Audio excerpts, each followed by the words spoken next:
In this video, we're going to be looking at the rise of Great Zimbabwe as for the ZIMSEC syllabus.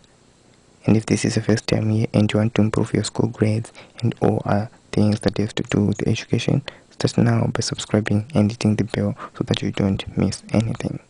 Let's get started.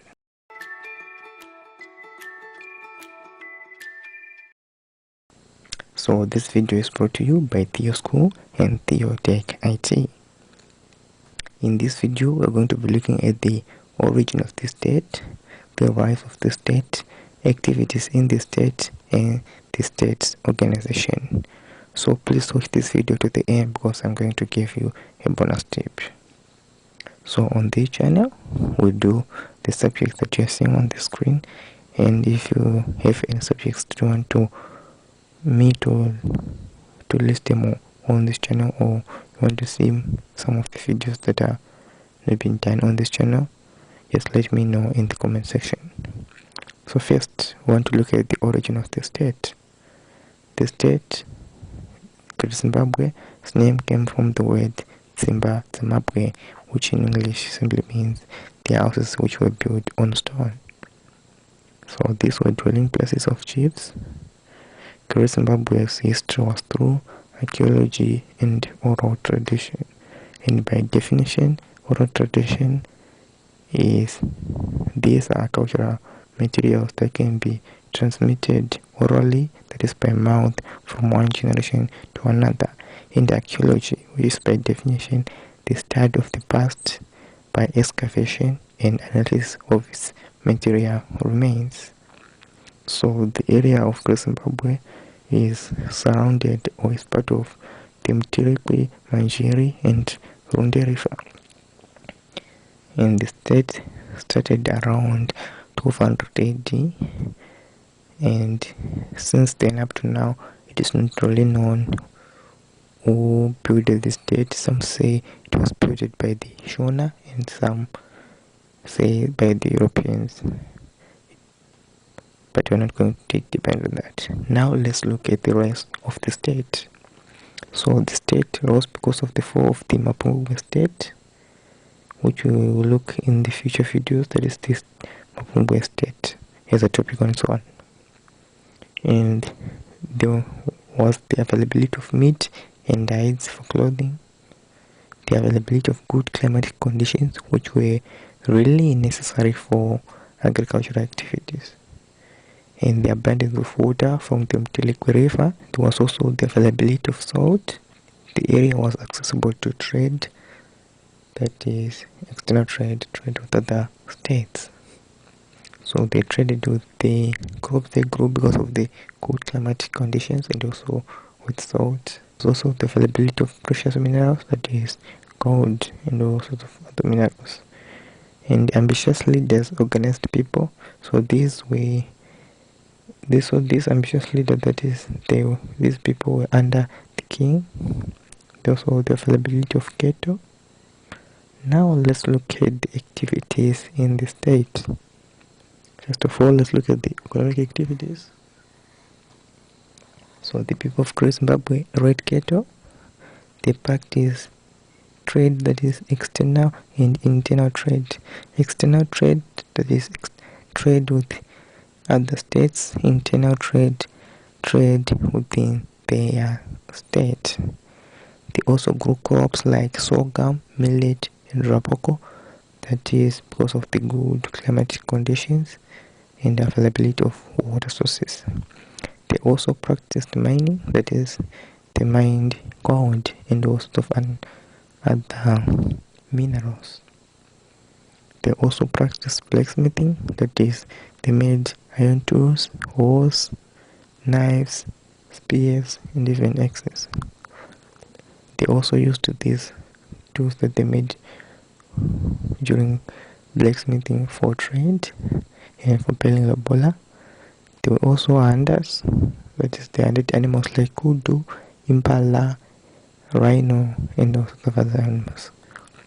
And the women specialized in gathering, and they also gathered wood and other fruits.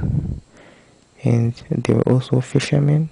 They practiced craft work like basketry, pottery, and wood carving. And guys, if you're enjoying this video, please hit the like button. Now let's look at social organization under the state's organization. Ghetto was a symbol for wealth.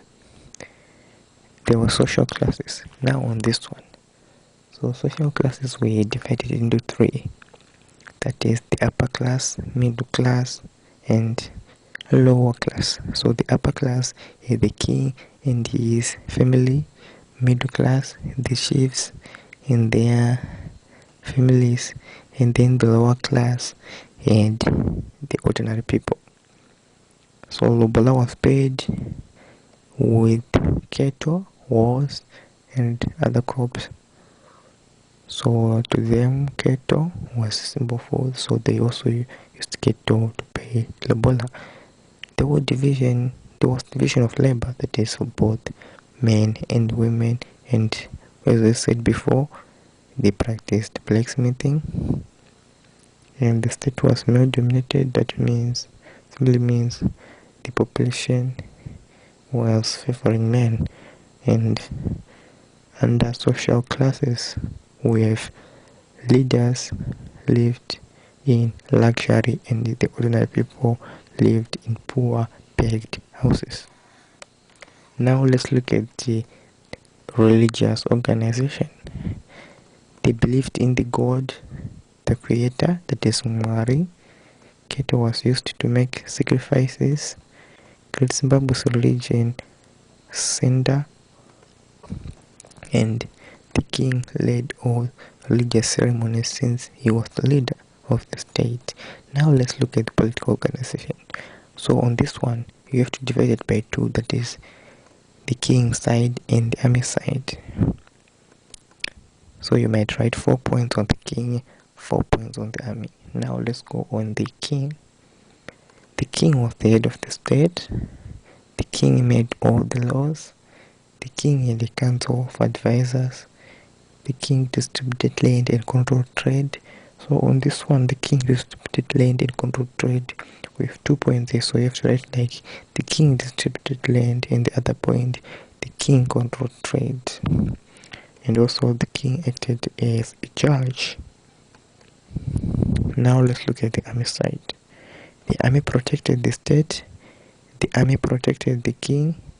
The army assisted the king. So the army assisted the king in making decisions, in distributing land, and the army also collected tribute from the king's subjects. Now on our bonus tip. So before we get there, please subscribe and hit the bell if you haven't subscribed yet, so that I can send you a message whenever I post a new video. And please hit the like button and share with anyone you know. Now our tip is called the history. So we've looked at Great Zimbabwe, we'll look at Mapungubwe, Rose State, and the Mutapa State. So on Great Zimbabwe, we've done the political, social, and economic sides. So all the points on Great Zimbabwe, that is political, social, and economic, that will fit on Mapungubwe, Mutapa, Rose. So if you have to be asked any question on the Rose, Mutapa, or Mapungubwe, that is on the social, economic, political, and the religious points, all the points from Great Zimbabwe will apply to Mapungubwe, Rose, and Mutapa. So just know that all the points on these 4 topics are the same. And click the video on the screen to watch more videos. And if you have any question or talk to me one-on-one, you can call me on the numbers that are on the screen, and I will see you in the next video.